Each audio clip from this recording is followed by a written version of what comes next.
ചെയ്യാൻ വന്നത്. അതിനാവശ്യമുള്ള സാധനങ്ങൾ എന്തൊക്കെയാണ് ഞാൻ പറഞ്ഞത്. ഗ്ലാസ്, അതിൻ്റെ ഉള്ളിൽ വെള്ളം വേണം, പിന്നെ മഞ്ഞപ്പൊടി, പിന്നെ സോപ്പ് പൊടിയും മതി.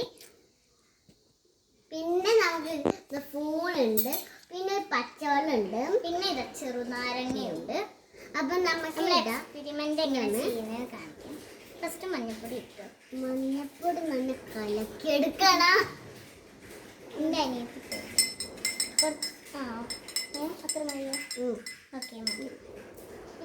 ഇതിപ്പോ മഞ്ഞ കളറാണ്. ഇനി സോപ്പ് പൊടി ഇട്ട് അപ്പൊ ഏത് കളറാവുന്നുണ്ട് കുറച്ചിട്ടോ മതി. ഓക്കെ മതി മതി. ഈ മഞ്ഞ കളർ ഇപ്പൊ കണ്ടോ, റെഡ് കളർ ആയിരിക്കും. റെഡ് കളർ ആയിട്ടുണ്ട്. ഇനി ഡാർക്ക് കളർ. ഇത്ര മതി. ഇനി നമ്മൾ ഈ ചെറുനാരങ്ങ വെച്ചാണ് മൊത്തം മെയിൻ ഇത്. ഓക്കെ ഞാൻ അല്ല ഇല്ല ഞാനാക്കട്ടെ. ഇനി നമുക്ക് ഇളക്കി വെക്കും.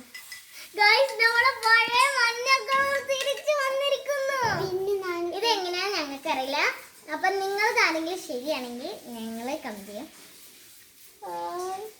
ഞാൻ കുറച്ചും ഇതിന്റെ മഞ്ഞപ്പൊടി ഉപ്പ് വെറുതെ ഇടുക ഗൈസ്. അതല്ലൊരു കാണിച്ചു തരാം. ഇപ്പൊ കാണിച്ചു തരാം.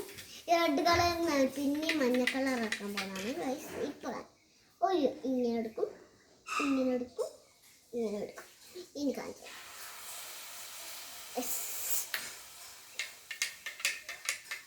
ഇതൊരു ഡാർക്ക് മഞ്ഞായിട്ടത്. അപ്പൊ ഇഷ്ടപ്പെട്ടിട്ടുണ്ട്. കമന്റ് ചെയ്യണം, ലൈക്ക് ചെയ്യണം, ഷെയർ ചെയ്യണം, സബ്സ്ക്രൈബ് ചെയ്യണം. ബൈ. എല്ലാവർക്കും എന്റെ ശരി തന്നെ ഹാപ്പി വിഷു.